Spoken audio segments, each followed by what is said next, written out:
ولا مثال له ولا وزير له ولا نظير له ولا جلد بلد ولد جسد رسو جزو نزو عزم له ولا مقارن له ولا مكازم له ولا مضاني له ولا مضارع له ولا مناظر له ونشهد أن سيدنا وسندنا وحبيبنا وحبيب ربنا وطبيب قلوبنا ونورنا ومنورنا وشفيعنا ومولانا محمدا عبده ورسوله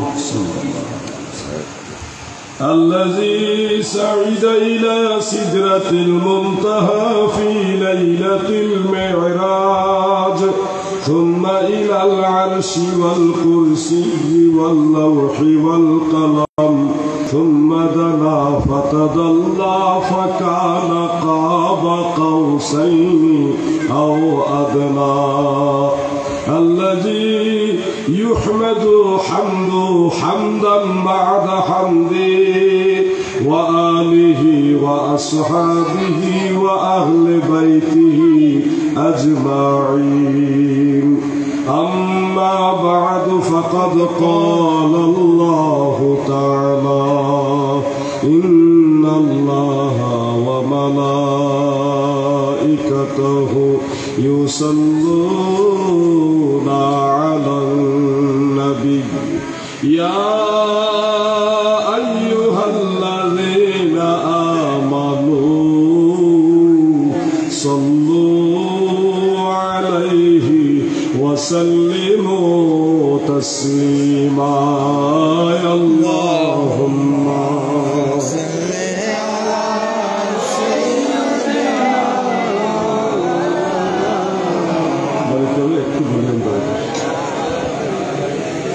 سيدنا مولانا मेरा दिल फिदा हो बेज़ौक़ मोहम्मद ना दिल से जुदा हो ये ज़ौक़ मोहम्मद अल्लाहुम्मा सल्ली मौलाना मुहम्मद वाला मौलाना इसमें जात अल्लाह अल्लाह अल्लाह अल्लाह अल्लाह अल्लाह अल्लाह बोले अल्लाह तारा से जिक्र करें ना भय पर ना क्या लगा अल्लाह अल्लाह अल्लाह अल्लाह अल्लाह अल्लाह अल्लाह अल्लाह अल्लाह माशाअल्लाह अल्लाह अल्लाह अल्लाह अल्लाह अल्लाह अल्लाह अल्लाह अल्लाह अल्लाह अल्लाह अल्लाह अल्लाह अल्लाह अल्लाह ला इलाहा इल्लल्लाह मुहम्मदुर রাসূলুল্লাহ সাল্লাল্লাহু আলাইহি ওয়া আলিহি ওয়াসাল্লাম। পবিত্র ঈদে মিলাদুন নবী সাল্লাল্লাহু আলাইহি ওয়াসাল্লাম উদযাপন পরিষদ শাহজালাল রোড পশ্চিমপাড়া নারিশচা পদুয়া রাঙ্গুনিয়া এলাকাবাসী ও প্রবাসী বৃন্দের সহযোগিতায় আয়োজিত আজকের মাহফিলের সম্মানিত সভাপতি সাহেব উস্তাদুল উলামা ওয়াল ফুকাহা ওয়াল মুহাদ্দিসিন হযরত মাওলানা মুহাম্মদ রেজাউল করিম নাঈমি সাহেব বারাকাল্লাহু ফি হায়াতিহি এছাড়াও উদ্বোধক মাওলানা মুহাম্মদ আরিফুল ইসলাম মাইজ ভান্ডারী সাহেব আবার অত্যন্ত মহব্বতের শ্রদ্ধাভাজন একজন ব্যক্তি আলোচনা করেছেন পীরে তরিকত বিশিষ্ট লেখক ও গবেষক হযরতুল হাজ মাওলানা আল্লামা সৈয়দ আসরারুল হক আনোয়ারি আল হুসাইনি সাহেব। প্রধান অতিথির আসনে আসীন রয়েছেন আলহাজ কাজী মাওলানা আব্দুল হামিদ নাঈমি সাহেব এবং আলহাজ কাজী মাওলানা রফিকুল ইসলাম নাঈমি সাহেব। সংবর্ধীয় অতিথি হিসেবে রয়েছেন আলহাজ মোহাম্মদ খুরশেদ আলম সওদাগর এবং মোহাম্মদ হোসেন সওদাগর সাহেব। বিশেষ অতিথি হিসেবে 12 জন আলেমের নাম রয়েছে। আমি তেনাদেরকে শ্রদ্ধার সাথে 13 জনের নাম রয়েছে, শ্রদ্ধার সাথে স্মরণ করছি। যারা উপস্থিত রয়েছেন সর্বস্তরের মুমিন মুসলমান ভাইয়েরা, বাবারা, পর্দার আড়ালের মা ও বোনেরা, সকলের প্রতি আমার আন্তরিক অভিনন্দন, মুবারকবাদ। আলোচনার শুরুতে আল্লাহ তাআলার শাহী দরবারে শুকরিয়া দান আমরা সবাই বলি আলহামদুলিল্লাহ। পরম দয়ালু, মেহেরবান, সর্বশক্তিমান, মহাপরাক্রমশালী আল্লাহ জাল্লা শানুহু আম্মা নওয়ালুহুর শাহী দরবারে আরো শুকরিয়া আদায় করি যে দয়াল আল্লাহ দয়া করে আমাদের মতো নালায়েক, নাচিজ, অধম, অযোগ্যদেরকে তিনার হাবিবের উম্মত হওয়ার সৌভাগ্য দান করেছেন। এই জন্যে হৃদয়ের গভীর স্থল থেকে আরেকবার বলেন আলহামদুলিল্লাহ। এই মাসটা হলো দয়াল নবীজির এই ধরাধামের শুভাগমনের মাস, পবিত্র ঈদে মিলাদুন নবী সাল্লাল্লাহু আলাইহি ওয়াসাল্লামের মাস। আহলে সুন্নাত ওয়াল জামাতের উলামায়ে কেরাম সবাই দয়াল নবীজির শুভাগমনের দিন হিসেবে 12ই রবিউল আউয়াল শরীফকে প্রাধান্য দেন, সেটাকে উদযাপনের একটা মূল কেন্দ্র মনে করেন। এছাড়া 12ই রবিউল আউয়াল ছাড়াও অন্যান্য তারিখের ব্যাপারে ইমামদের আরো একাধিক মত আছে। তো সেই মতগুলিকেও আমরা অস্বীকার করি না, অমান্য করি না, কিন্তু 12ই রবিউল আউয়ালের বিষয়টা প্রসিদ্ধ এবং বিশুদ্ধ, দুইভাবেই প্রমাণিত। বাংলাদেশে কিছু মানুষ বিভ্রান্তি ছড়াবে, তারা বলবে নবীজি 12ই রবিউল আউয়ালে এই ধরাধামে আগমন করেছেন, এটা প্রসিদ্ধ কিন্তু বিশুদ্ধ না। সেই ভাইদের বক্তব্য যথার্থ নয়, কারণ হাফিজুল হাদিস ইমাম আবুল খায়ের ইবনে জাজারি রাহিমাহুল্লাহ তাআলা তিনার আরফুত তারিফ বিমাউলিদিশ শরীফ সেই কিতাবের মধ্যে রাসূল করিম সাল্লাল্লাহু আলাইহি ওয়াসাল্লামের বেলাদাত কত তারিখে এটা নিয়ে বেশ কয়েকটা মত উল্লেখ করে 12ই রবিউল আউয়ালে নবীজির বেলাদাত মোবারক এটাকে উনি আসাহ বলেছেন, অধিকতর বিশুদ্ধ বলেছেন। মারহাবা বলেন। একজন হাফিজুল হাদিস চক্রের মুহাদ্দিস যখন হাদিসের সনদ, মতন, যাবতীয় দিক বিশ্লেষণ করে একটা ফায়সালা দেয়, তখন এটা অবশ্যই গুরুত্ব বহন করে। হাফিজ ইবনে কাসির রাহমাতুল্লাহ আলাইহি আল বিদায়া ওয়ান নিহায়ার মধ্যে তিনি 12ই রবিউল আউয়ালে নবীজির বেলাদাত মুবারক এটাকে উনি বলেছেন মশহুর ইনদাল জমহুর মুহাদ্দিসিন কেরামদের কাছে এটা মশহুর, প্রসিদ্ধ। তাহলে 12ই রবিউল আউয়াল নবীজির জন্মদিন বা শুভাগমনের দিন, এটা প্রসিদ্ধ এবং বিশুদ্ধ, দুইভাবে আমরা পেলাম। অন্যান্য যে মতভেদগুলি রয়েছে এগুলো আমরা অস্বীকার করি না, কিন্তু এটা যেহেতু সবচেয়ে বেশি প্রসিদ্ধ এবং বিশুদ্ধ, এটাকে আমরা প্রাধান্য দিই। অনেক ক্ষেত্রে অনেকে কিছু আসার, কিছু হাদিস সামনে নিয়ে আসেন, এনেই বলেন যে রাসূল করিম সাল্লাল্লাহু আলাইহি ওয়াসাল্লাম 12ই রবিউল আউয়ালে জন্মগ্রহণ করেছেন, এই ব্যাপারে হাদিসগুলি সহিহ না, সঠিক না, দুর্বল, এই ধরনের মন্তব্য করে থাকেন। আমি সেই ভাইদেরকে বলবো, ভাই আমার স্টাডি করতে হবে পর্যাপ্ত, হুটহাট করে কথা বললে হবে না। আর আমরা তো হাফেজুল হাদিসও না, না কিট পর্যায়ের মুহাদ্দিসও না, আমরা মুজতাহিদও না। অতএব আমাদের জন্য সবচেয়ে বুদ্ধিমানের কাজ হলো যারা যোগ্য আলেম ছিলেন তাদেরকে অনুসরণ করা। আমি আপনাদেরকে ক্লিয়ারলি বলে দিচ্ছি, 12ই রবিউল আউয়ালে নবীজির ধরাধামের শুভাগমন হয়েছে, বেলাদাত মুবারক হয়েছে, এটা বিশুদ্ধ হাদিস থেকে প্রমাণিত, সহিহ সনদে সহিহ হাদিস থেকে প্রমাণিত। যে হাদিসটা ইমাম ইবনে কাসির রাহমাতুল্লাহ আলাইহি, ইমাম আবু বকর ইবনে আবি শাইবা রাহমাতুল্লাহ আলাইহি রেফারেন্সে তিনার আল বিদায়া ওয়ান নিহায়ার মধ্যে উল্লেখ করেছেন 2 জায়গায়। সেখানে উল্লেখ রয়েছে, আমি মতনটা এভাবে শোনাচ্ছি যে ইন্নান নাবিয়্যা সাল্লাল্লাহু উলিদা রাসূলুল্লাহ সাল্লাল্লাহু আলাইহি ওয়াসাল্লাম আমাল ফিলে ইয়াউমাল ইসনাইন في 12 من ربيع الأول রবিউল আউয়ালের 12 তারিখে রাসূল করিম সাল্লাল্লাহু আলাইহি সাল্লাম হস্তির বৎসরে সোমবারে জন্মগ্রহণ করেছেন। সুবহানাল্লাহ। এই বর্ণনাটা বর্ণনা করেছেন দুইজন সাহাবী। একজন হলো রাইসুল মুফাসসিরিন হযরত আব্দুল্লাহ ইবনে আব্বাস রাদিয়াল্লাহু আনহুমা, যিনি আল্লাহ রাসূলের আপন চাচাতো ভাই এবং সাহাবীদের মধ্যে একজন মুফতি ছিলেন, ফকিহ ছিলেন এবং সাহাবীদের মধ্যে রাইসুল মুফাসসির ছিলেন। এত বড় একজন বিখ্যাত সাহাবী, তিনি এই কথা বলেছেন।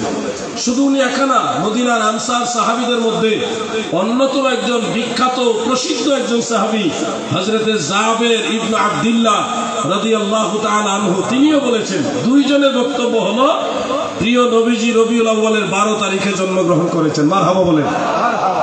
এই বর্ণনাটা কওমি অঙ্গনের একজন আলেম ভাই এনে বলতেছে এটা মুনকাতে, যার কারণে এটা শক্তিশালী নয়। আমি বলবো ভাই, একটা দুইটা কিতাব পড়ে ডিসিশন নেওয়া উচিত নয়। ইমাম আবু বকর ইবনে আবি শাইবা রাহমাতুল্লাহ আলাইহি যে সনদ এটা বর্ণনা করেছেন, ওই সনদের রিজাল যারা আছে সবাই সিকা, কুল্লুহুম ওয়াসাকুন। কিন্তু সাঈদ ইবনে মিনা আর আফসান এই দুইজনের মাঝখানে একটু গ্যাপ রয়েছে বিদায় ইবনে কাসির রাহমাতুল্লাহ আলাইহি এটাকে মুনকাতি বলেছেন। আপনাকে জানতে হবে একই বর্ণনা ভিন্ন ভিন্ন সনদে একাধিক ইমামরা বর্ণনা করে আমরা যাচাই বাছাই করেছি এবং দেখেছি ইমাম জুরকানি, ইমাম আব্দুল বাকি জুরকানি নয়, আরেকজন মুহাদ্দিস, ইমাম আবু বকর বাইহাকি রাহমাতুল্লাহ আলাইহির প্রায় কাছাকাছি একজন মুহাদ্দিস ছিলেন। তিনার আল আবাতিল ওয়াল মানাকির ওয়াস সিহাহ এই কিতাবের মধ্যে একেবারে মুত্তাসিল সনদে কোনো গ্যাপ নাই, কোনো ইনকিতা নাই, মুত্তাসিল সনদে সেখানে তিনি এই একই বর্ণনা উল্লেখ করেছেন। তাহলে আপনার ইমাম আবু বকর ইবনে আবি শাইবা রাহমাতুল্লাহ আলাইহির সনদের মধ্যে ইনকিতা থাকলেও ইমাম জুরকানির সনদের মধ্যে কোনো ইনকিতা নাই বিদায় এটা নিঃসন্দেহে সহিহ এবং বিশুদ্ধ। এই জন্য আপনাদের বলবো, আমার দয়াল নবীজি দুনিয়াতে এসেছে 12ই রবিউল আউয়ালে, এটা প্রসিদ্ধ এবং বিশুদ্ধ। মারহাবা বলেন। মারহাবা।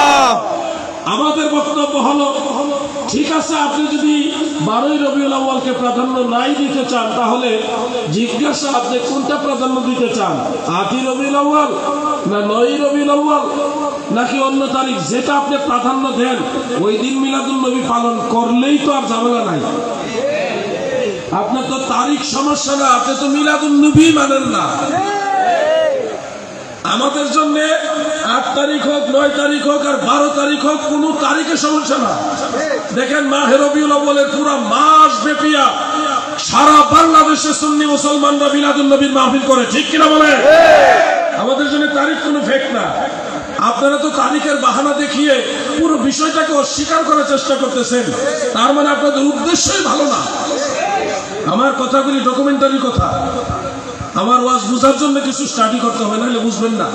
মুনকাতে কাকে বলে, ইনকিতা কি, এগুলি আপনারা অনেকে বুঝবেন না। তো এগুলি বুঝতে হলে মাদ্রাসায় কমপক্ষে আলেম পর্যন্ত পড়া লাগবে, উসুলে হাদিস সম্পর্কে জানতে হবে, নাইলে আপনি কিছু কিছু শব্দ আছে বুঝবেন না। একেবারে সহজে বুঝে নেন যে 12ই রবিউল আউয়াল দয়াল নবীজির বেলাদাত মুবারক, এটা সহিহ, এটা বিশুদ্ধ। এটা কি বিশুদ্ধ? আর এটাকে যারা অশুদ্ধ অপ্রসিদ্ধ বানাইতে চায় এরা হলো নবীর দুশমন, এরা ফিতনাবাজ।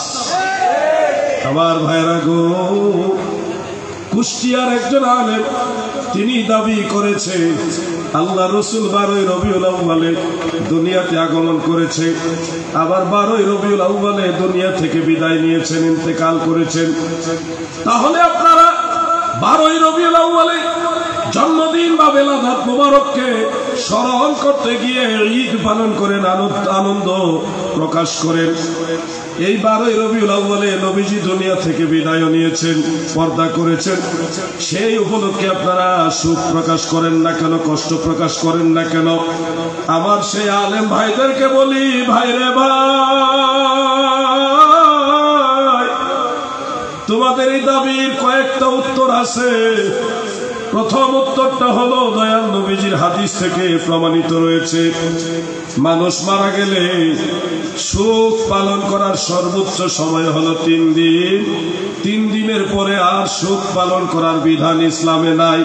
শুধুমাত্র স্ত্রী স্বামী মারা যাওয়ার পরে 4 মাস 10 দিন ইদ্যত পালন করবে, ওই সময়টা ওনার জন্য সুখের সময়। এছাড়া বাকি সব মানুষ মারা গেলে 3 দিনের পরে আর শোক পালন করার বিধান ইসলামে নাই। তাহলে তোমরা 1450 বছর পরে আল্লাহর হাবিবের ইন্তেকাল শরীফকে কেন্দ্র করে শোক পালন করতে চাও কোন ধর্মের বিধানে? ইসলাম ধর্মে তো কোনো বিধান নাই 3 দিনের পরে শোক পালনের বিধান নাই। আপনারা যে 1450 বছর পরে এখন নবীজির বেলাদাত বা উফাত মুবারককে প্রাধান্য দিয়ে শোক পালন করতে চান কোন ধর্ম মোতাবেক? ইসলাম ধর্মে তো এটা সুযোগ নাই। দ্বিতীয় হলো আপনাদের এগুলি জানতে হবে ভাই আমার, আল্লাহর হাবিব দুনিয়াতে রবিউল আউয়াল শরীফের 12 তারিখে এসেছেন। এটা পৃথিবীর মুহাদ্দিসিনদের জমহুর মুহাদ্দিসিন কিনারা সবাই এটা মেনে নিয়েছেন, বিশুদ্ধ বলেছেন, প্রসিদ্ধ বলেছেন। কিন্তু 12ই রবিউল আউয়ালে নবীজির ইন্তেকাল হয়েছে, এটা মুতামাদ নয়, অথেন্টিক ভাবে প্রমাণিত নয়, নির্ভরযোগ্যভাবে বাস্তবতার নিরিখে প্রমাণিত নয়, বরং সহিহ বুখারীর হাদিসের বিপরীত। নবীজি 12ই রবিউল আউয়ালে ইন্তেকাল করেছে, এটা বুখারী শরীফের হাদিসের বিপরীত। যার কারণে 2 জন বিখ্যাত মুহাদ্দিস, একজন হলো হাফিজুল হাদিস এবং নাকিদ ইমাম ইবনে হাজার আসকালানী রাহমাতুল্লাহ আলাইহি, যিনি 6 লক্ষাধিক হাদিসের সনদ মুখস্থ জানতেন, মারহাবা বলেন। শারিহে বুখারী ছিলেন, তিনি তার ফাতহুল বারী শরহে বুখারীর মধ্যে লিখেছেন।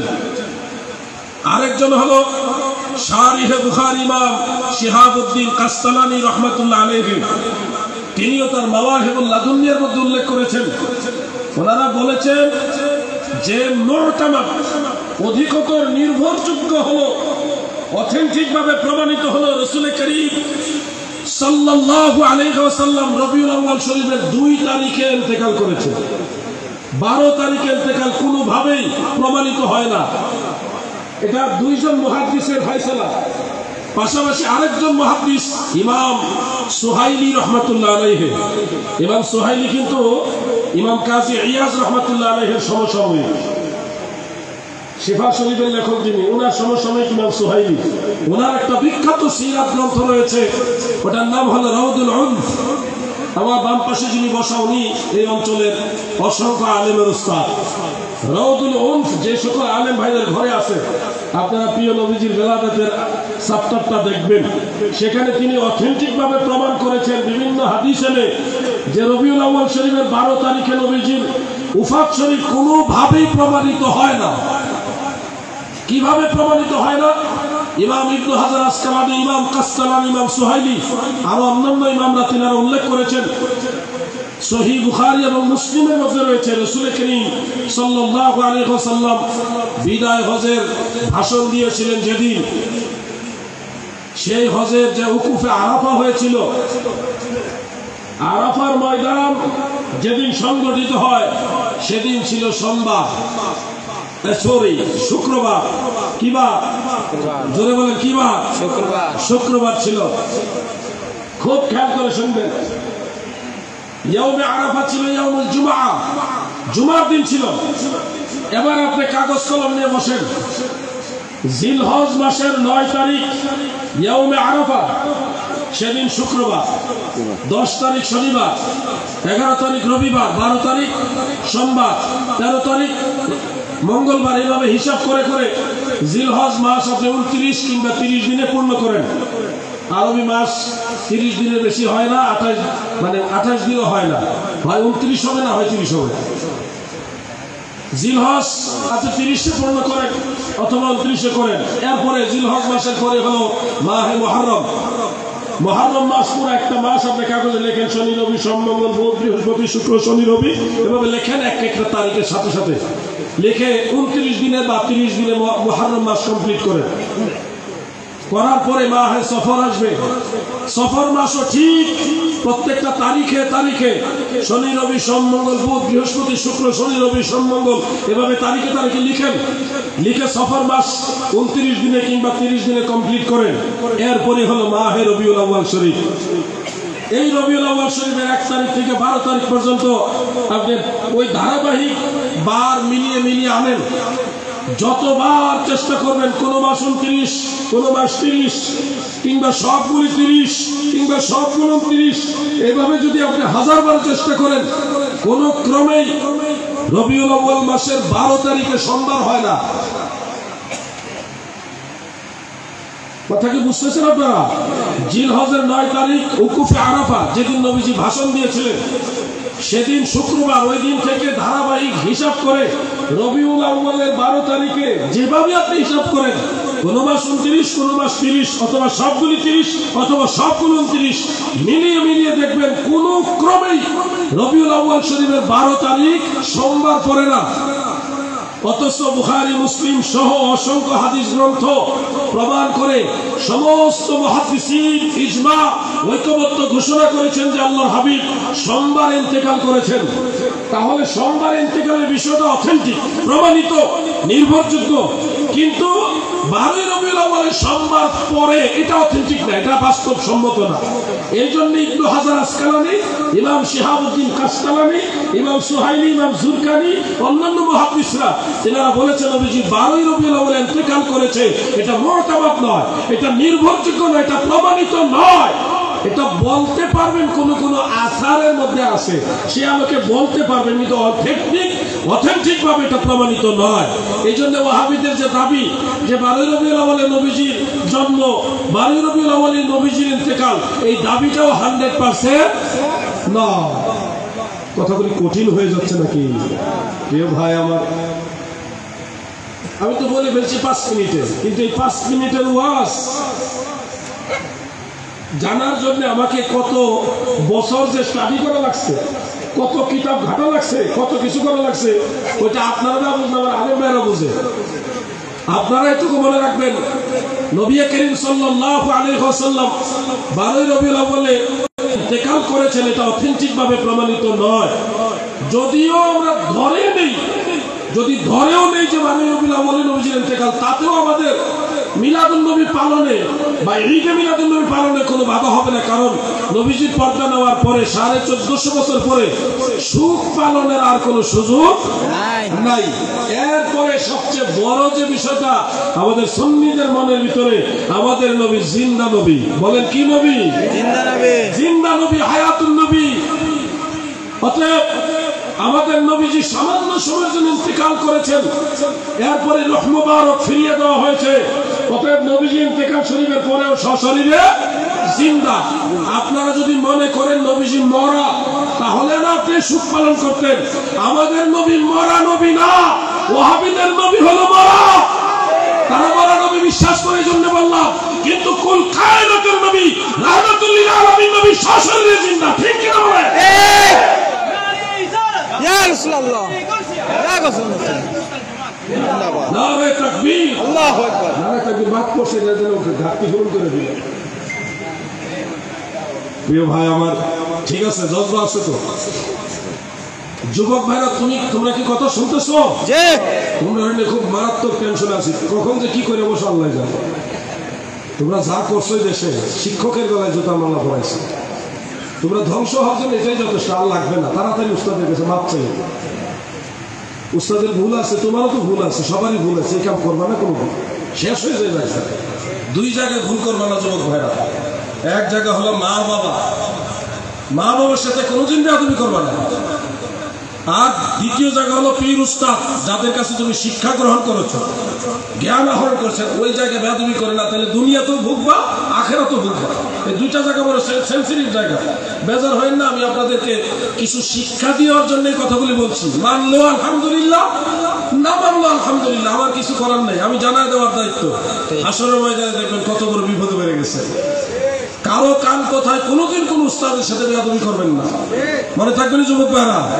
আর এই কথাগুলি মনোযোগ দিয়ে ব্রেনের মধ্যে নোট করে রাখেন। ওয়াহাবিদেরকে সাইজ করতে হলে আপনারা উস্তাদের বিরুদ্ধে যুদ্ধ না করে ওয়াহাবিদের বিরুদ্ধে অ্যাকশন নেন। সারা দেশে কতগুলি মাজার ভাঙলো, আমার যুবক ভাইরা তেমন কোন অ্যাকশন নেয় না কেন? এই দেশে মুসলমান তোমাকে আমাকে সবাইকে মুসলমান বানাইছে আল্লাহর ওলিরা, ঠিক কিনা বলো? সে আল্লাহর ওলিদের মাজারের উপর আঘাত আসে, আপনাদের তেমন কোনো প্রতিবাদ দেখি না। প্রতিবাদ হয়েছে শিক্ষক কোন সময় কোন একটা ভুল করছেন, আওয়ামী লীগ করছে, ওই উস্তাদরে কিভাবে অপমান করবেন এই ধান্দা নিয়ে কি করছেন, অথচ আল্লাহর ওলিদের ব্যাপারে আপনাদের কোনো অবদান নাই। প্রিয় ভাই আমার, এটা আমি অভিমান থেকে বললাম আপনাদের প্রতি, আপনাদের কল্যাণের জন্য। আল্লাহ আমাদের ভাইদেরকে ইসলামের পথে, ইসলাম মানে ওই এই ইসলাম ওই ইসলাম না, শুধু ইসলাম, যেটা অমুক ইসলাম তমুক ইসলাম এগুলি নতুন, আর শুধু ইসলাম হলো পুরা। আমরা অমুক ইসলাম তমুক ইসলাম না, শুধু ইসলাম হলো। আর যদি বলেন অমুক দল অমুক দল, কোন দল নাই, আল্লাহ রসুলের দল হলো আহলে সুন্নাত ওয়াল জামাত, আমরা আহলে সুন্নাত ওয়াল জামাতের লোক, ঠিক কিনা বলেন? ডাইনামে যাওয়ার কোনো দরকার নাই। আমাদের নতুন কোনো দলও নাই, আমাদের নতুন কোনো ধর্মও নাই। আমাদের ধর্ম মদিনাওয়ালার ধর্ম, আমাদের দলও মদিনাওয়ালার দল, ঠিক কিনা বলেন ভাই? লাইন একটা, ওই রাস্তায় চলবে, কোনো টেনশন করা লাগবে না। আমার যুবক ভাইদেরকে দুইটা কথা বললাম, রাগ করছেন? সত্যই কন, সত্য করে রাগ করছেন নি? রাগ করলো আমার ক্ষতি নাই, আপনাদেরই ক্ষতি হবে। উস্তাদকে সম্মান করবে, যার কাছ থেকে দুইটা অক্ষর শিখছেন সেই আপনার উস্তাদ, একটা অক্ষরও যদি শিখে থাকেন সে আপনার উস্তাদ। সম্মান করতে হবে, মা বাবাকে ইজ্জত করতে হবে, শিক্ষককে সম্মান করতে হবে। মাত্র 1 মাসের ব্যবধানে কি হয়ে যাচ্ছে দেশটার ভিতরে! আল্লাহ পুরো দেশটাকে আল্লাহ যেন ওলিয়া উলিয়াদের উসিলায় ক্ষমা করে শান্তির দেশ হিসেবে কবুল করেন, বলে না আমি আমিন। মানসিকভাবে খুব টেনশন করি দেশের জন্য, কারণ দেশটা তো আমাদের, ওই জন্য খুব চিন্তা করি। রাজনীতি ছাড়তে না, এই দেশের নাগরিক হিসেবে দেশকে নিয়ে ভাবি, দেশটা ভালো থাকলে আমরা ভালো থাকবো। কোথায় গিয়ে পৌঁছাইছে বাংলাদেশের জাতীয় মসজিদে হুজুরা হুজুরা মারামারি, এই দৃশ্যটা নাস্তিকদের কাছে যখন পৌঁছছে তখন তারা কতটা না খুশি হয়েছে। এক খতিবে ঠেকাইয়া হটাইয়া আরেক খতিব ঢুকবে, এটার জন্য টুপি পাঞ্জাবি পইরা মাদ্রাসার ছাত্রদেরকে নিয়ে এসে কি একটা জুতা নিয়ে মারামারি, জুতার বাক্স নিয়ে মারামারি, এই ধরনের দৃশ্য। মাজার ভাঙছেন, মাজারে শিরিক হয়, মিলাদুন নবীর জুলুসে আক্রমণ করছেন, ওখানে বেদাত হয়। তো বাইতুল মুকাররম জাতীয় মসজিদে এখানে কি হয় যে ওখানে আক্রমণ করছেন? আসল বিষয়টা হলো তাদের ব্যক্তিগত স্বার্থ হাসিলের জন্য ধর্মকে ব্যবহার করে, ঠিক কিনা বলো? এই জন্য আমাদের সতর্ক থাকতে হবে, আমাদেরকে এই দেশকে ভালোবাসতে হবে, দেশের স্বার্থে কাজ করতে হবে। কোন ব্যক্তি যেন তার ব্যক্তিগত স্বার্থ হাসিলের জন্য এই স্বার্থকে ব্যবহার করতে না পারে, এদিকে খেয়াল রাখতে হবে। আল্লাহ তাআলা আমাদের বুঝার তৌফিক দেন, আমিন। আসলে যুবকদের কথা মনে হলে এটা জ্বালা আসে, হ্যাঁ, দেশের প্রেম, দেশের প্রতি মহব্বতের কারণে। এই যুবকরা যদি ওলিয়া উলিয়াদের পক্ষে থাকে তাহলে এই দেশে কোনো ধরনের রাজনীতি, মানে অপরাজনীতি, এগুলি আর কোনো ধরনের অ্যাক্টিভ থাকতে পারবে না, যুবকরা যদি অ্যাক্টিভ থাকে। কিন্তু এদেরকে মিসগাইড করা হয়, এই জন্য মাঝে মধ্যে কেমন কেমন যেন হয়ে যায়। এখন বাংলাদেশে পুলিশরা নিরাপদ না, আপনি কতটুকু নিরাপদ বলেন? সেনাবাহিনী দিয়ে বাইতুল মুকাররম পাহারা দেওয়া লাগে, কতটা লজ্জাজনক অবস্থা। এটা আমাদের, এটার জন্য আমরা সবাই দায়ী। পুলিশ প্রশাসন নিরাপদ, তারা নিজেরা নিরাপদ না, আনসাররা নিরাপদ না, CID, GB, DSB, NSI, DGFI, আমাদের যতগুলি সংস্থা আছে কেউ নিরাপত্তাই নাই, সবাই নিরাপত্তাহীনতা আছে। সেনাবাহিনীর গাড়ি পর্যন্ত ভাঙছে, আগুন দিয়ে জ্বালা দিচ্ছে। এই দেশটা কোথায় যাচ্ছে? এটার জন্য আপনারা আমরা সবাই দায়ী। আবার রুখে দাঁড়াতে হবে, বাংলাদেশকে রক্ষা করার জন্য আবার রুখে দাঁড়াতে হবে। দেশ আমাদের, আমরা সবাই মিলে দেশটা সাজাবো ইনশাআল্লাহ, বলে ইনশাআল্লাহ। কোন রাজনৈতিক দলের পক্ষে বলছি না, দেশের পক্ষে বলছি। এখানে বিভিন্ন মানুষ বিভিন্ন দলের আছেন, সব যে যে দল করে তার কাছে ওই দল ভালো। আমি রাজনৈতিক দলের জন্য বলছি না, দেশটা ভালো হোক এটার জন্য বলছি। আপনারা ভাই হয়ে প্রতিবেশীকে আঘাত করবেন না, মারবেন না। আপনি একটা দল করেন, আরেকটা দল করে, মতের বেশ কম থাকবেই। আপনারা 2 ভাই 3 ভাই 4 ভাই, এক মায়ের পেট থেকে আসছেন, এক বাবার সন্তান আপনারা। দেখেন আপনারা ভাইদের মধ্যেও কোনো কোনো বিষয় দেখবেন মতৈক্য থাকে, তাই বলি কি ভাই ভাইকে মেরে ফেলবেন? এটা তো ইসলামের শিক্ষা না। আমরা একজন একজন সহনীয় পর্যায়ে নিব, আমরা যেন হিংস্র না হয়। আল্লাহ যেন তৌফিক দে, বলেন আমিন। আল্লাহুম্মা সাল্লি আলা সাইয়্যিদিনা মাওলানা মুহাম্মদ ওয়া আলা আলি সাইয়্যিদিনা মাওলানা মুহাম্মদ। এই মিলাদুল নবীর তারিখ নিয়ে কুশিয়া মিরপুরের একজন আলেম তিনি চ্যালেঞ্জ করছেন। আমি জানি না, পরে শুনতে পাচ্ছি যে আমার নাম সহকারে উল্লেখ করছে। ভাইরাল হওয়ার ধান্দা, যে নবীজি 12 রবিউল আউয়াল ইন্তেকাল করেছে এটাই ঠিক দিয়ে একজন আলেমের নাম বলে আমার নামটা বলে বলছে ওনাদেরকে বলো আমার সাথে বাহাস করতে। চ্যালেঞ্জ কইরা আমার কাছে কথাটা আসছে। এই যে মামা আশিকুজ্জামান, ওর বাড়ি হলো কুষ্টি, ওনার বাড়ি, ওনার মাধ্যমে আমার কাছে খবরটা আসলো। আমি বললাম ঠিক আছে, উনি যদি বাহাস করতে চায় ফিজিক্যালি আমরা বসবো, কাগজপত্র রেডি করতে বলবো। এখন তো মোটামুটি ওনার কাছে খবরটা পৌঁছে গেছে, আর আমরা তো মাঠে নামলে আর পিছপা হব না ইনশাআল্লাহ। এখন হয়তো উনি স্টাডি করছে বিষয়টা নিয়ে, আমার লেখা বই হয়তো পড়ছে, অথবা কোনো আলোচনা লেকচার, সুন্নি আলেমদের লেকচারগুলি শুনে দেখতেছে, আসলে তো টিকতে পারবে না। এখন আবার আজকে খবর পাইলাম যে এটা নিয়ে আর উনি বাহাস করবে না, এখন বাহাস করবে মাজার নিয়া। কি নিয়া? মাজার নিয়া, তাও আবার আমার সাথে না, ওই এলাকার আরেকজন আলেমের সাথে। এখন আর আমাদের সাথে বসবে না। তো যাই হোক, এগুলি সমাজের মধ্যে কিছু লোক থাকেই যারা সমাজে সবসময় কেওয়াজ সৃষ্টি করে, অশান্তি সৃষ্টি করে। আপনাদেরকে শুধু বলবো, আহলে সুন্নাত ওয়াল জামাতের ডিসিশনগুলো আমাদের নতুন না, আমরা নেই নাই। আমাদের ইমামরা কোরআন হাদিস গবেষণা করে ডিসিশন নিয়েছেন, সেটা আমরা অনুসরণ করতেছি মাত্র। যার কারণে আহলে সুন্নাত ওয়াল জামাতকে বিভ্রান্তপূর্ণ বা ভুল প্রমাণ করার কোনো সুযোগ নাই। ভাই আমার, বন্ধুরা আমার, ফিতনা দুনিয়াটা ভরপুর হয়ে গেছে।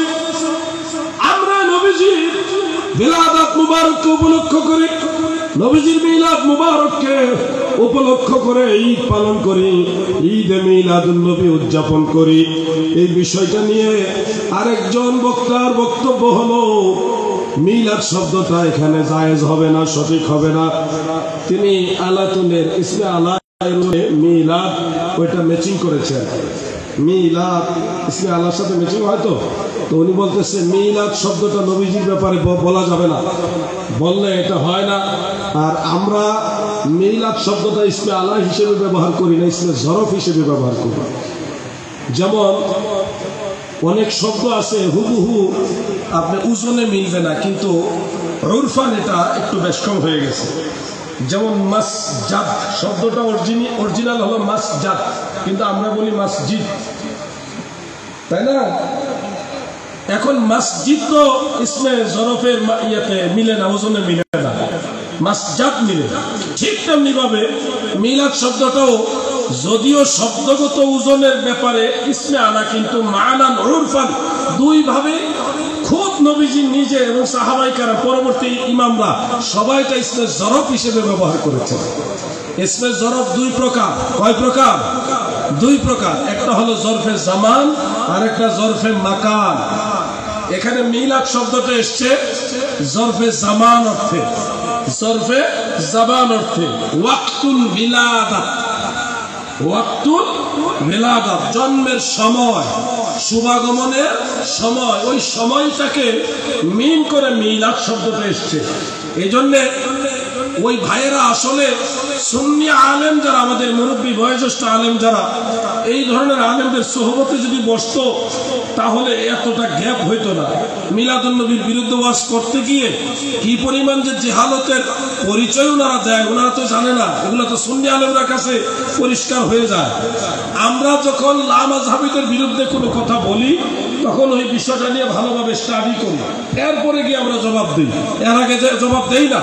এবং একজন আলেমের জন্য ওয়াজিব সে যেই মাসআলা দিবে এই মাসআলা নিয়ে যেন পর্যাপ্ত পরিমাণে গবেষণা করে তারপরে রায় দেবে, এর আগে রায় দিতে পারবে না। নিয়ম আছে ভাই আমার, মিলাদ শব্দটা দয়াল নবী নিজে, সাহাবাই কারাম নিজে, পরবর্তীতে তাবিঈগণ, আইম্মাই কারাম তিনারাও এই মিলাদ শব্দটা নবীজির ওয়াক্তুল বিলাদাতকে মিন করে ব্যবহার করেছেন।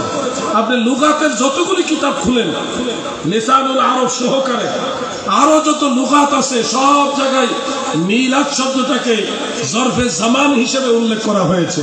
অতএব কেউ যদি এই ওয়াজগুলি আপনারা সবাই বুঝবেন না, না বুঝলেও শুনে রাখেন, শুনলে শুনলে কিছু বরকত হাসিল হবে। যারা বুঝার তারা এগুলি নোট করে রাখেন, মাদ্রাসার ছাত্র যারা অথবা স্কুল কলেজে পড়েন কিন্তু ধর্মীয় বই পুস্তক পড়ে পড়ে একটু অভ্যাস আছে, আপনারা শুনে রাখেন, আপনাদের কাজে লাগবে। সব ওয়াজ সবার কাজে লাগার দরকার নাই। কেউ ইঞ্জিনিয়ার হয়, কেউ ডাক্তার হয়, কেউ বক্তা হয়, কেউ মসজিদের ইমাম হয়, কেউ আবার দেখা গেছে অন্য লাইনে যায়। সবাই এক লাইনে থাকতে হবে এমন না, সবাই সবকিছু বোঝা লাগবে তাও না। যে ডাক্তার হয়েছে সে মেডিসিন এবং অপারেশন এগুলি বুঝলেই হবে, ওনার ইঞ্জিনিয়ারিং লাইন বোঝার দরকার নাই। আপনারা যে যেটা বুঝেন, যতটুকু বুঝেন বুঝে রাখেন, নাইলে সবকিছু আপনার বোঝার দরকার নাই। তবে এটুকু বুঝে রাখেন, আহলে সুন্নাত ওয়াল জামাতের ভাইরা যে মিলাদুন নবী শব্দটা ব্যবহার করে এটাই ঠিক। মারহাবা বলেন। আপনাদের এটুকু বুঝলেই হবে যে মিলাদুন নবী শব্দটা ঠিক। মিলাদুন নবী শব্দটা কি ঠিক, আমরা ব্যাখ্যা করে দিলাম। এই ব্যাখ্যা যারা বুঝার বুঝবে, না বুঝলে আপনারা শুনেন এবং এটুকু বিশ্বাস রাখেন মিলাদুন নবী শব্দটা ঠিক, এইটুকু বুঝলেই হবে। ভাই আমার বন্ধুরা, আমার ওয়াজটা একটু কঠিন হয়ে যেতেছে, কঠিন হইলে হোক, তারপরও বলি। রাসূল করিম সাল্লাল্লাহু আলাইহি ওয়াসাল্লামের মিলাদ বা ওয়াক্তুল বিলাদাত সম্পর্কে যে জিকির বা তাযকিরা, এটা সুন্নতে রাসূল, আল্লাহ রাসূল সাল্লাল্লাহু আলাইহি ওয়াসাল্লাম নিজে এটা করেছেন, আলোচনা করেছেন, তাযকিরা করেছেন, জিকির করেছেন। এজন্য আপনি মিলাদুন নবীর আলোচনাকে, মিলাদুন নবীর মজলিসকে বিদআত বললে এই ফতোয়া স্বয়ং আল্লাহ রাসূলের উপরে গিয়ে পড়বে। নাউজুবিল্লাহ বলে। কারণ মিলাদুন নবীর আলোচনা, নবীর নিজের মিলাদের আলোচনা নবী নিজেই করেছেন। তাহলে যেই কাজ আল্লাহ রাসূল নিজেই করেছেন সেই কাজ জায়েজ না নাজায়েজ? হ্যাঁ যুবক ভাইরা বলো, জায়েজ না নাজায়েজ? এই বিষয়ে অনেক হাদিস রয়েছে। একটা হাদিস তো আমি মাঝে মধ্যে বলি, তাবারানির মুআজামুল কবীর আল মুজাল্লাদুল আউয়াল, হাদিস নম্বর 28, হাদিস নম্বর 28 সেখানে হাসান সনদে হাদিসটা রয়েছে। আন আয়েশা রাদিয়াল্লাহু তাআলা আনহা قالت تذاكر رسول الله صلى الله عليه وسلم وابو بكر رضي الله عنه ميلادهما عندي سبحان الله। আম্মা জান আয়েশা বলেন, দুনিয়ার মানুষেরা শুনো, আম্মা জান আয়েশা সিদ্দিকা রাদিয়াল্লাহু তাআলা আনহা তিনি বলেন, তাযাকারা রাসূলুল্লাহ সাল্লাল্লাহু আলাইহি ওয়াসাল্লাম ওয়া আবু বকর রাদিয়াল্লাহু আনহু মিলাদাহুমা ইনদি। দুইজনে আল্লাহর নবী নিজে, আবু বকর সিদ্দিক সহ দুইজনে আমি আয়েশার কাছে অবস্থান করে দুইজনে মিলাদের মাহফিল করেছে। মিলাদের মাহফিল মানে মিলাদের আলোচনার মজলিস, এটাকে বলা হয় মিলাদের মাহফিল। যেহেতু নবীজি নিজেই জিকরে বেলাদাত নিয়ে আলোচনা করেছেন, সেহেতু জিকরে বেলাদাত বা মিলাদুন নবীর আলোচনা করা জায়েজ, জায়েজ, জায়েজ। এর বিপরীতে কোনো কথা চলবে না। অন্য ধর্মের এলে তো বলতে পারো, ইসলাম ধর্ম চলবে না। এখন আপনি বলবেন বুঝলাম জিকরে বেলাদাত জায়েজ, আপনারা দাঁড়ায় সালাম দেন কেন নবীজি? কথা এটুকুই আসে, শেষ পর্যন্ত ঘুরে ফিরে এটুকুই আসে যে দাঁড়ায় সালাম দেন কেন? আপনারা নবীজিকে দাঁড়ায় সালাম দেন, নবীজি কি দেখছেন বা নবীজি কি এখানে আসছে যে দাঁড়াইতেছেন? না দেখলে দাঁড়ান কেন? এই ধরনের প্রশ্ন আসে। শুনুন, আমরা কেন দাঁড়াই, এই দাঁড়ানোর পিছনে নবীজি আসা যাওয়া এটা সম্পৃক্ত নয়।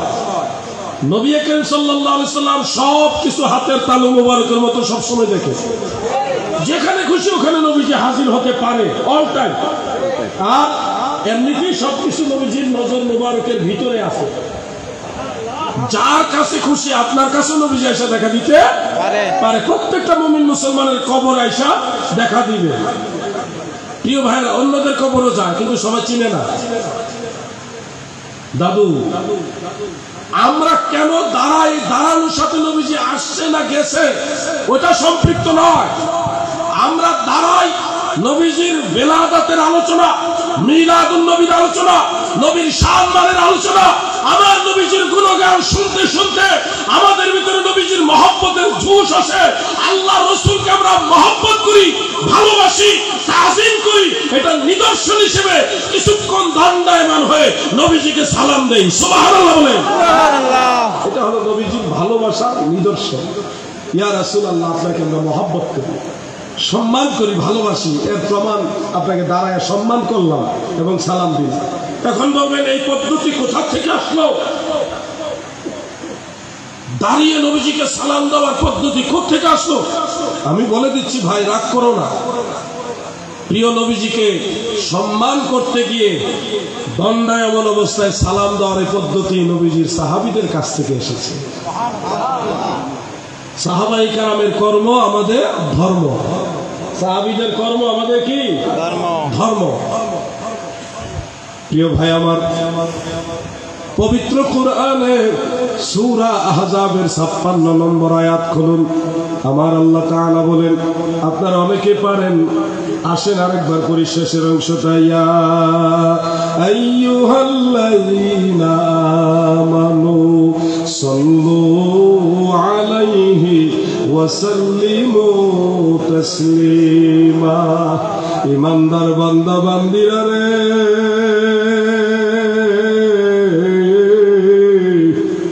তোমরা আমার নবীর উপরে দরুদ পড়ো, ওয়াসাল্লিমু এবং সালাম দাও, তাসলিমা যেভাবে সালাম দেওয়া দরকার। লিতাকিদ, তাসলিমা মাফউল মুতলাক, তাকিদ দিয়ে বলতেছে যেইভাবে নবীকে সালাম দেওয়া দরকার ওইভাবে সালাম দাও। এখন কিভাবে সালাম দেওয়া দরকার এই পদ্ধতি আমরা কোত্থেকে শিখব? হযরতে কাব ইবনে উজরা রাদিয়াল্লাহু আনহু রাসূলে পাকের সাহাবী, তিনি আল্লাহর রাসূলের দরবারে ছিলেন এবং এই আয়াত সম্পর্কে যখন জানলেন, তাফসীরে তাবারি শরীফের মধ্যে হাফিজুল হাদিস ইমাম ইবনে জারির আত-তাবারি রাহমাতুল্লাহ আলাইহি তিনি উল্লেখ করেছেন সহিহ সনদে, কাব ইবনে উজরা বলেন, যখন এই আয়াতে কারিমা নাজিল হলো, আল্লাহ তাআলা বলেছে, বান্দা বান্দিরা রে, আমার নবীকে যেইভাবে সালাম দেওয়া দরকার ওইভাবে সালাম দাও। আমি কাব ইবনে উজরা চিন্তা করলাম কিভাবে দেওয়া যায়। ফাকুমতু ইলাইহি আই ইলান নবীজি সাল্লাল্লাহু আলাইহি ওয়াসাল্লাম ওয়া কুলতু ওয়াসসালামু আলাইকা আইয়ুহান নবী ওয়া রাহমাতুল্লাহি ওয়া বারাকাতু। কাব ইবনে উজরা আমার নবীর সামনে দাঁড়ায়া গেছে রে, দাঁড়াইয়া দাঁড়াইয়া আমার নবীর সম্মানে নবীজিকে সালাম দিছে আর মানুষকে বুঝাইছে। আল্লাহ কইছে যেইভাবে সালাম দেওয়া দরকার ওইভাবে দাও। আমার নবীরে সম্মান করে দাঁড়াইয়া তোমরা সালাম দাও। সুবহানাল্লাহ। তাহলে আমরা বুঝলাম দণ্ডায়মান অবস্থায় সালাম দেওয়াটা নবীজির তাজিমের নিদর্শন, নবীজির তাজিমের নিদর্শন। আপনারা বলেন, নবীজিকে তাজিম করা কি ইবাদত না বেদাত? জোরে কোন? ইবাদত। ওয়ালিল্লাহিল ইজ্জাতু ওয়া লিরাসূলিহি, ওয়ালিল্লাহিল ইজ্জাতু ওয়া লিরাসূলিহি ওয়া লিল মুমিনিনা ওয়ালাকিন্নাল মুনাফিকিনা লা ইয়ালামুন। আল্লাহ, আল্লাহর রাসূল, মুমিন বান্দার ইজ্জত যারা বুঝবে না, সম্মান যারা বুঝবে না, আল্লাহ তাআলা তাদেরকে মুনাফিক বলেছে। ঠিক কি না বলো? লিতুমিনু বিল্লাহি ওয়া রাসূলিহি, তারপরে কি? ওয়া তুআজ্জিরুহু ওয়া তুওয়াক্কিরুহু ওয়া তুসাব্বিহুহু বুকরাতাও ওয়া আসীলা। এই আয়াতে আল্লাহ কি বললেন? এমনি ভাবে লিতুমিনু বিল্লাহি ওয়া রাসূলিহি, এমনি ভাবে তোমরা আল্লাহ এবং আল্লাহর রাসূলের প্রতি ঈমান আনো। এরপরে কথাটা কি? একটা শব্দ, ওয়া তুওয়াক্কিরুহু, আই ওয়া তুআজ্জিমুহু, আমার নবীকে সম্মান করো, তাজিম করো। আল্লাহর আদেশ নির্দেশনা যে আমার রাসূলকে তোমরা সম্মান করো। সুবহানাল্লাহ। অর্থাৎ নবীজিকে যে সকল পদ্ধতিতে সম্মান করা যায়, যেগুলি শরীয়তে নিষিদ্ধ নয়, এরকম সকল পদ্ধতিতে সম্মান করা কোরআনের এই আয়াত দ্বারা প্রমাণ হয় জায়েজ, জায়েজ, জায়েজ। কারণ আল্লাহ তাআলা কোনো শর্ত যুক্ত করেন নাই, মুতলাকান বলেছেন, ওয়াতুয়াক্কিরুহু, মুতলাকান বলেছেন। অতএব শরীয়তে নিষিদ্ধ এরকম পদ্ধতি বাদে বাকি সব পদ্ধতিতে আল্লাহ রাসূলকে তাজিম করা যায়। কোরআনের আয়াত এটা। আপনার কি বুঝতে কষ্ট হচ্ছে? একটা প্রশ্ন এখানে আছে, সেটা হলো সাহাবায়ে কেরাম তো নবীজিকে দেখে দেখে সম্মান করেছে, দাঁড়িয়েছে।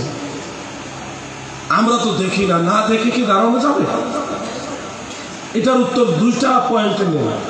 একটা পয়েন্ট হলো সাহাবায়ে কেরাম না দেখেও দণ্ডায়মান অবস্থায় নবীজিকে সালাম দেওয়ার সিস্টেম ছিল। যেমন মসজিদে প্রবেশ করার সময় নবীজির নির্দেশ ছিল, ইজা দাখালা আহাদুকুমুল মাসজিদা ফালিয়ুসাল্লিম আলান নবী।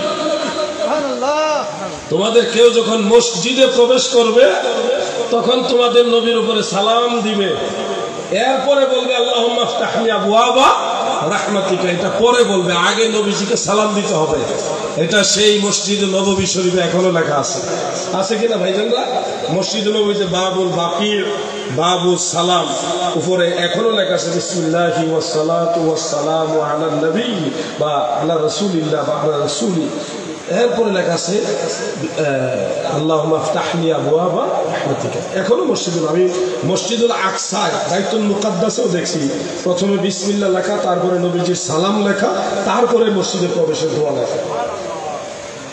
কারো কাছে শুনে না, নিজের চোখে দেখে আসছে। আর আমাদের বাংলাদেশে হাতে গোনা কিছু মসজিদ ছাড়া কোনো মসজিদে নবীজির সালামের কথা লেখা নাই। আপনাদের এই মসজিদে আছে কিনা সন্দেহ আছে। কেন? 10 জন সাহাবী থেকে হাদিসটা বর্ণিত আছে যে মসজিদে প্রবেশ করার সময় নবীজির সালাম পড়তে হবে, এরপরে হলো প্রবেশের দোয়া। নবীজির সালাতু সালাম বন্ধ করলো কারা বা কেন আপনারা বন্ধ করে দিচ্ছেন? আপনারা কি নবীজির সালাতু সালাম পছন্দ করেন না? আওয়াজ দিয়ে বলেন, করেন কিনা? হ্যাঁ যুবক ভাইরা বলে, পছন্দ করেন কিনা? তাহলে আপনারা উদ্বেগ নিয়ে নবীজির সালামটা সহকারে মসজিদের দরজায় দরজায় অ্যাড করে দিবেন। একেবারে সিহাসিকটা হাদিস, এগুলি সহি হাদিস। প্রত্যেক এলাকাতে চেষ্টা করবেন, যার যার তত্ত্বাবধানে যেই মসজিদ আছে ওই মসজিদেই আপনারা বিসমিল্লাহি ওয়াস সালাতু ওয়াস সালামু আলা রাসূলিহি অথবা ওয়াস সালাতু ওয়াস সালামু আলা নবী এভাবে লিখবেন। এরপর আল্লাহুম্মা আফতাহলি আবওয়াবা রাহমাতিকা লেখে আনবেন। মসজিদের নববীতে যেভাবে আছে আপনি ওইভাবে লিখে মসজিদের দরজায় দরজায় লাগাই দিবেন। এটা একটা সওয়াবের কাজ। একটা মৃত সুন্নত কেউ যদি জিন্দা করে 100 শহীদের সমান সওয়াব পাবে। সুবহানাল্লাহ বলেন। চেষ্টা করবেন না ইনশাআল্লাহ? এখান থেকে যে পয়েন্টটা আমি বোঝাতে চাচ্ছি, মসজিদে প্রবেশের সময় আমরা নবীজিকে সালাম দেই বা দিতে হবে, কারণ এই শিক্ষা নবীজি দিয়ে গেছেন। তো সেই সময় তো মসজিদে দাঁড়িয়ে দাঁড়িয়ে প্রবেশ করি নাকি? ওই সময় তো আমরা নবীজিকে দেখে সালাম দিব না, না দেখলেও দিব, না দেখলেও দিতে হবে। তার মানে বোঝা গেল আল্লাহর নবীকে দেখলেও দাঁড়াইয়া সালাম দিতে হয়, না দেখলেও দাঁড়াইয়া সালাম দেওয়া যায়। ও চট্টগ্রামের রঙ্গনিয়ার মুসলমান, মন দিয়ে শোনো, কবরস্থানের কিনারে যাও, যায়া কি সুন্দর দাঁড়ায়া সালাম দাও, আসসালামু আলাইকুম ইয়া আহলাল কুবুর। হে কবরবাসী, তোমাদের উপরে সালাম। ও আমার ভাইরা, মুমিন বান্দারা মারা যাওয়ার পরে চলে যায় ইল্লিয়িনের মধ্যে। ওই আসমানের উপরে একটা জায়গা আছে, জান্নাতের বাগান, ইল্লিয়িন, সেখানে চলে যায়। আর যারা মুমিন কিন্তু একেবারে বেশি ফাসিক, তারা চলে যায় সিজ্জিনের মধ্যে, জমিনের নিম্ন ভাগে জাহান্নাম সদৃশ একটা আযাবের জায়গা। ওখানে তাদেরকে নিয়ে যাওয়া হয়। দাদু গো, আল্লাহর বিশেষ কিছু বান্দা ছাড়া, খাস কিছু বান্দা ছাড়া কবরের মধ্যে কেউ থাকে না।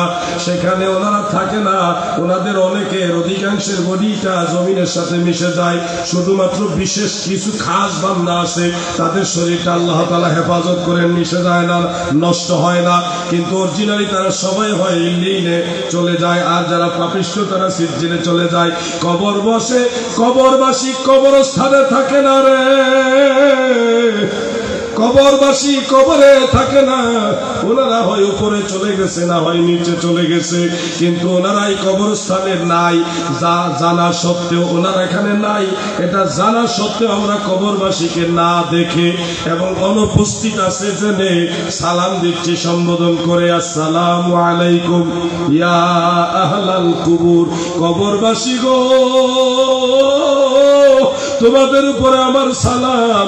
ওনারা তো আপনাকে, আপনি যে সালাম দিচ্ছেন, আপনারা ওনাকে দেখেন না, কবরবাসীকে দেখেন না, ওনারা ওখানে উপস্থিত নাই। তারপর হরফে নেদা সহকারে, ইয়া হরফে নেদা সহকারে সম্বোধন করে সালাম দিচ্ছেন। অতএব